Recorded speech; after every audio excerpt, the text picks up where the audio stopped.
Top of the top, off your back and on your feet. It's each one teach one, ain't no time to sleep. It's your boy Big Mac from Bonafide, live and direct from the gym. I ain't in the truck this morning. Listen, God woke me up last night and I made it home safely. You already know, man. And if you listening to my voice, if you looking at my face, then you have received your first miracle, not just of the day, but of the week. I need somebody to say, thank you, God.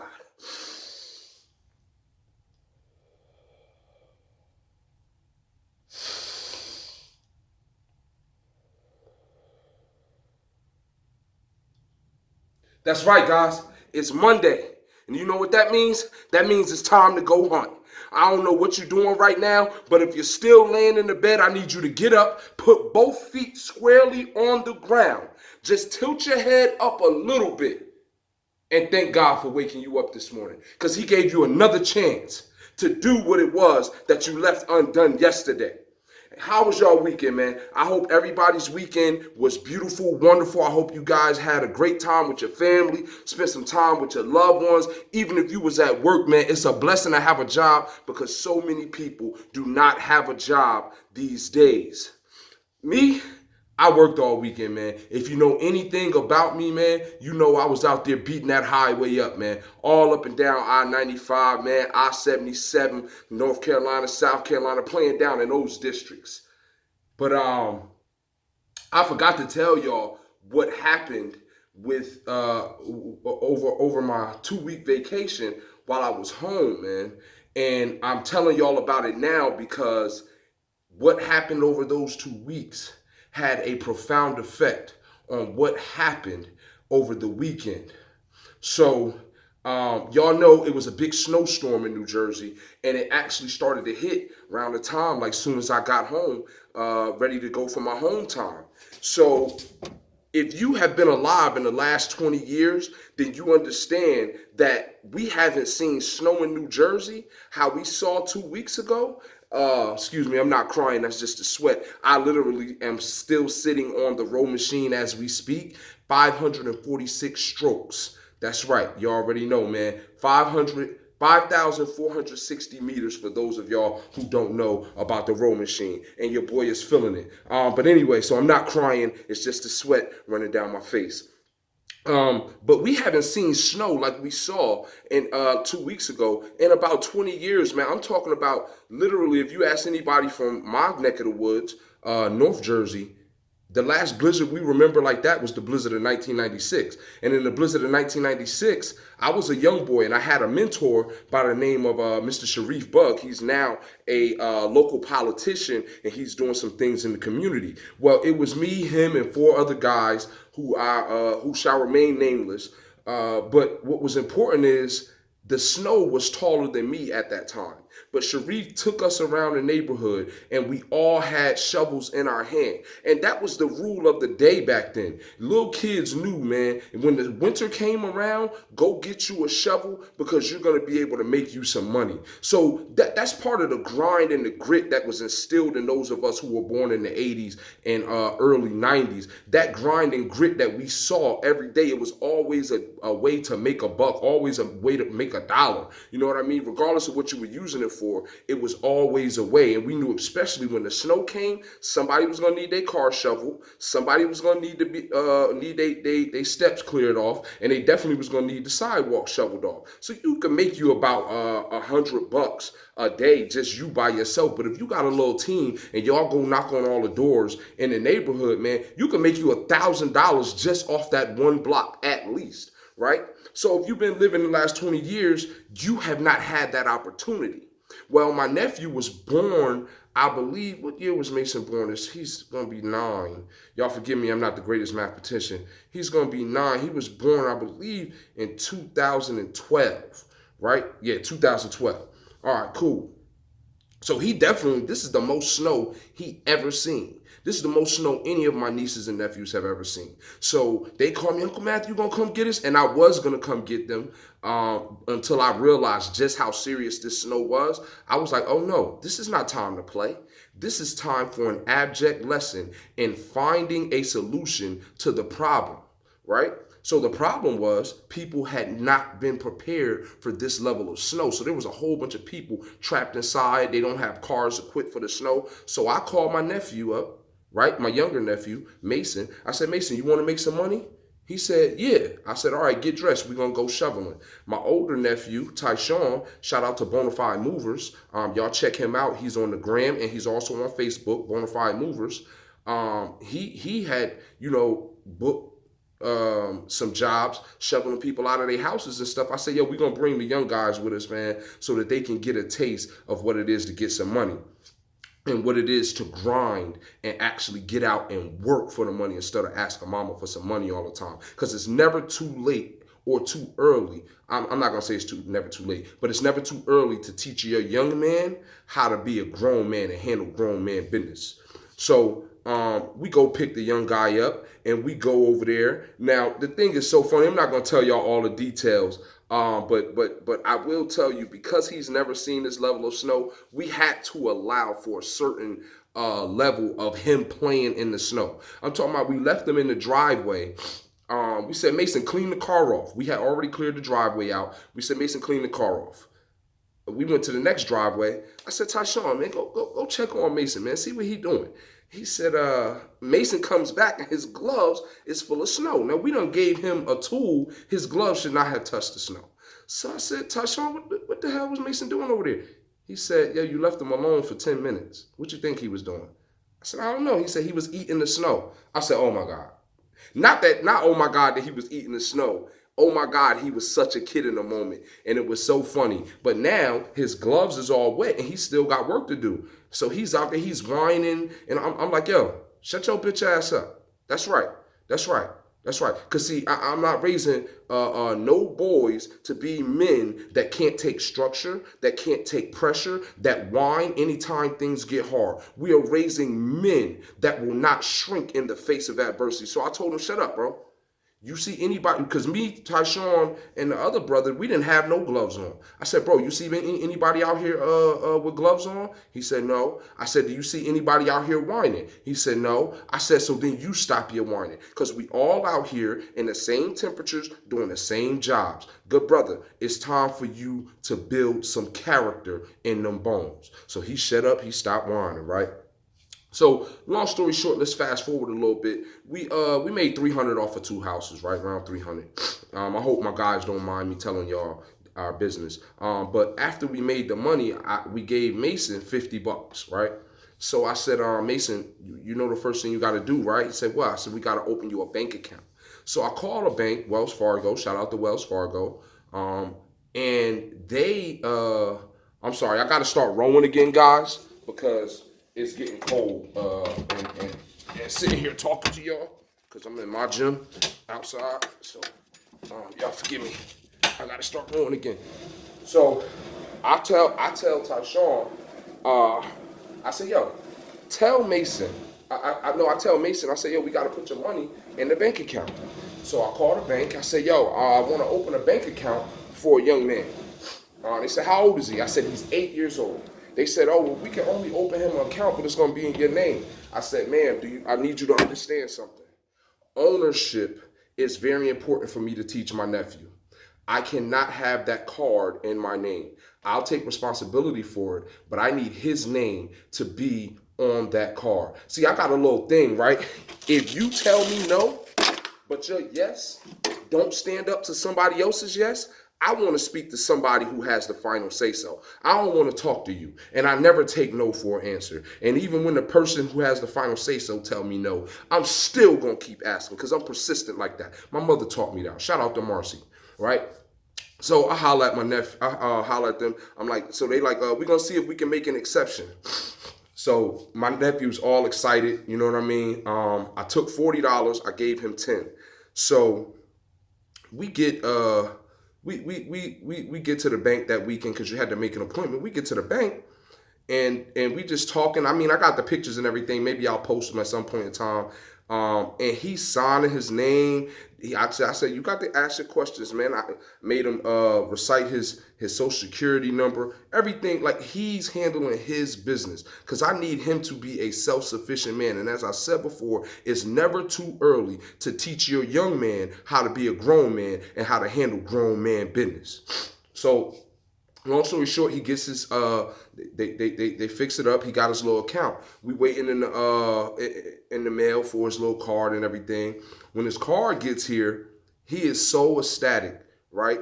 But I had him learn an abject lesson because see, these young kids today, they think that chasing money, and that's what we're gonna talk about all this week. They think that chasing money is the object, having money is the object. And I'm trying to teach my youngsters that having money is not the object. Having money to complete the mission is the object. Somebody wise told me, don't never chase the money, chase the mission, and you'll never be dissatisfied with the amount of money that you have.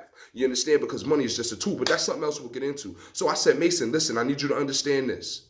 You are one decision away, you are one step away from being a crackhead. The only difference between you and a drug addict is the choices that y'all make.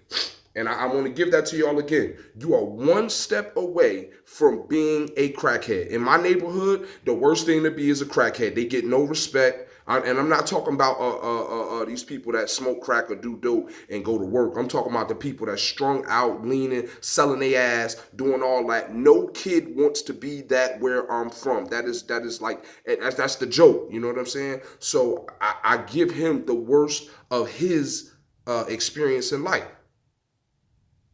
What? Oh. So I said, you are one step away from being a crackhead, sir. The only thing that separates you from a crackhead is the decisions that you make. And of course, as a young 8-year-old, he don't really understand. So I went into further depth, and I'm going to go into further depth for you. The difference is the decisions that you make. A crackhead gets up and goes to work every day. You get up and you go to work every day. The crackhead does what he has to do to get money. You do what you got to do to get money. The difference is that the crackhead takes his money and gives it to the crack dealer. He gives it to the dope dealer, to the meth dealer, to the drug dealer, to the liquor store. Whatever it is that his vice that's got a grip of him, he gives it to them instead of handling his responsibility, which is why he's had the same pants on for a whole month, which is why he ain't changed his drawers in a year, which is why he's homeless and nobody wants to deal with him because of the decisions that he makes. Now you go to work, you get your paycheck, but you take your money, you pay your rent, you pay your car note, you pay your mortgage, you pay your phone bill, you pay your taxes, you pay all of these things that make you a productive member of society. But you are one decision away from making the wrong move with your money. And you will be no better than the crackhead. What's the lesson I'm trying to show him? Do not ever think that money makes you better than someone else. Do not ever think that money makes you better than someone else. Will it give you more opportunities than other people? Absolutely. Will it put you in a better position than some other people? Absolutely. Will it afford you more amenities in life than other people? Absolutely. But do not ever get so high up on your horse because you got a little bit of change that you think it can't happen to you. What the fuck?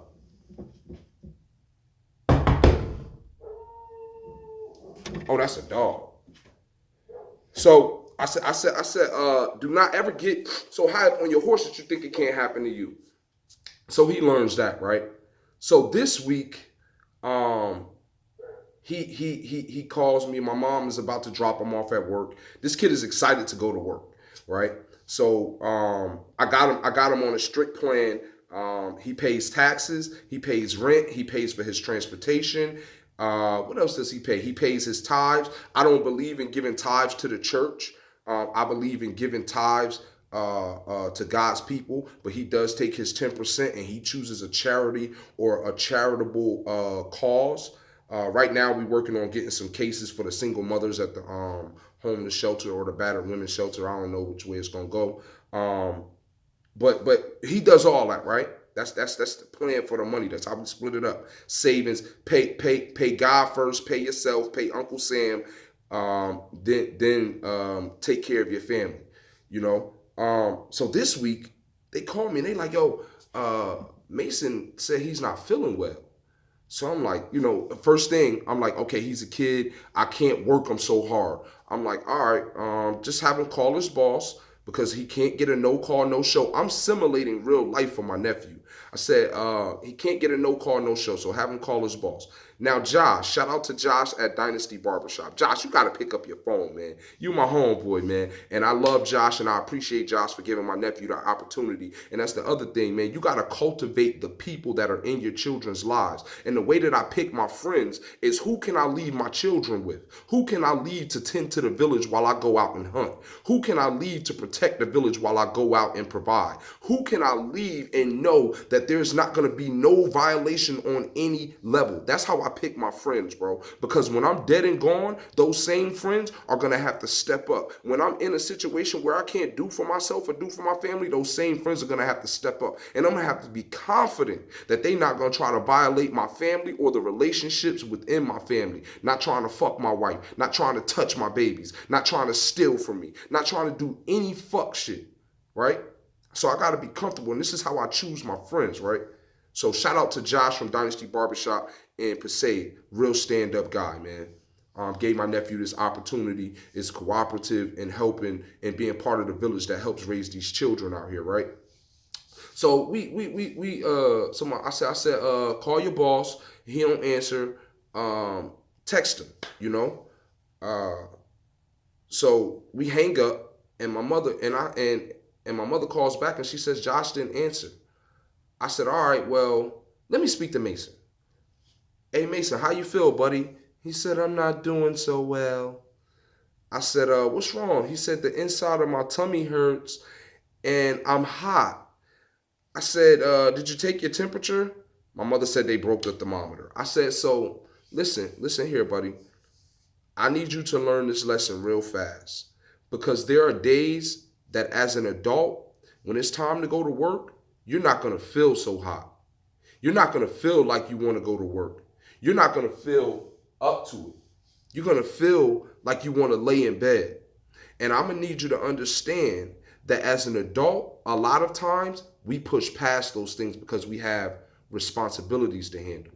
Now, I'm not telling you that you have to go to work. I'm telling you that you have a certain amount of sick days, and because this is only your second week on the job, you want to be discerning with how you use those sick days. So if you really feel like you can't go to work and do your job, then I want you to stay home. But understand this. Mama told me when I was a little boy, if you're too sick to go to school, you're too sick to go outside. So if you're too sick to go to work, sir, you ain't sitting in the house playing with your brothers and sisters. You're not sitting in the house watching no YouTube. You need to get you some soup. You need to get up under them covers and you need to nurse yourself back to health and have your family help you nurse yourself back to health so that the next time you're on the schedule to work, you could go in and work because you never want to leave your job on stuck. Do you understand? He said, I understand, Uncle Matthew. So I got off the phone. I'm thinking he's not going to work. Well, my wife called me at 8 o'clock. That's what time he gets off work. And she said, I'm with Mason. Can you give me the rundown of, what he's supposed to deposit? I said, wait, you with Mason? What Mason? Now, we have two Masons in our family. So I'm like, what Mason are you talking about? She said, your nephew. I'm like, nobody told me. She was like, didn't you encourage him?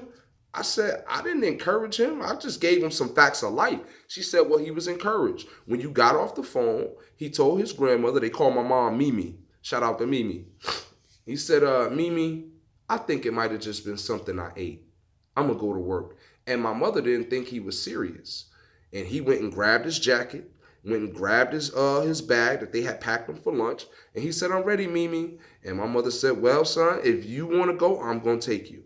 And he went and he got that money, man. And I just want to tell you, Mason, I want to go on record and say how proud I am of the man that you are becoming. At 8 years old, you have done something that most men will not do, which is overcome their feelings and go for broke because of the fact that they have responsibilities to take care of.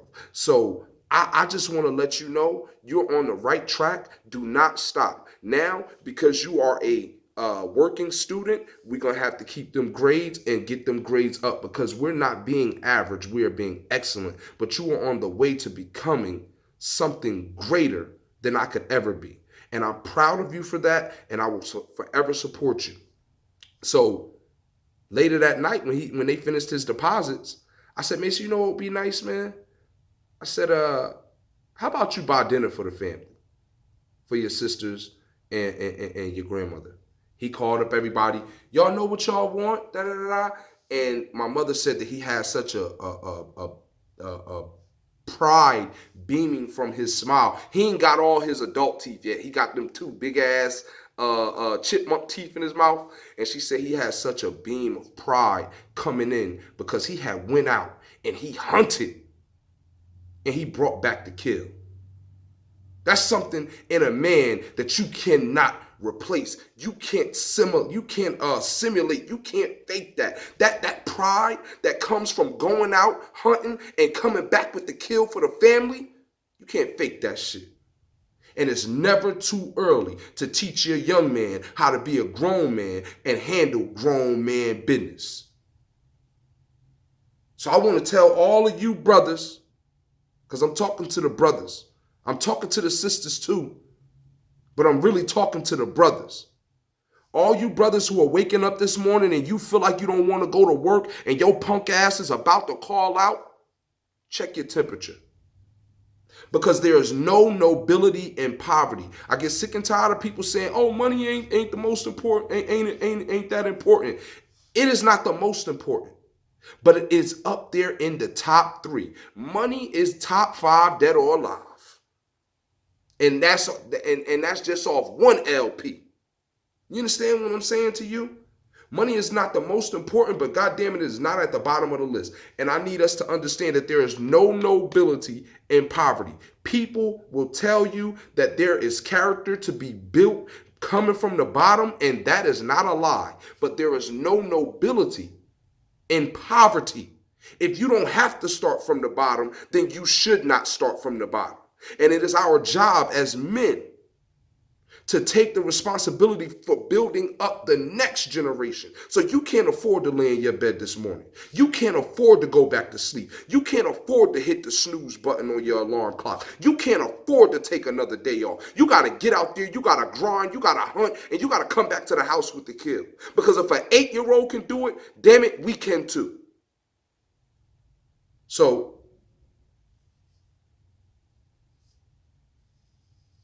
I don't know, man. Maybe it's the pre-workout formula. I thought I wasn't gonna be like this, but listen, man. Again, I'm very proud of you, Mason. Y'all send some shout outs to my nephew Mason, man, because I'm gonna show him later, and y'all gonna see him in the videos. He gonna get to talk to y'all. But I just want you, brothers and sisters, who are listening to this, specifically my brothers. I want y'all to understand how important it is for you to look adversity in the face and not flinch. Unflinchingly overcome that adversity. Whatever it is that got you stuck this morning, I want you to unstick yourself. Stick yourself, Tony. Unstick yourself. Stick yourself again, Tony. Unstick yourself. Because we have no time to play. The hunt is on. Y'all already know, man. Listen, it's your boy Big Mac from Bonafide. Stay alert, stay attentive, stay alive.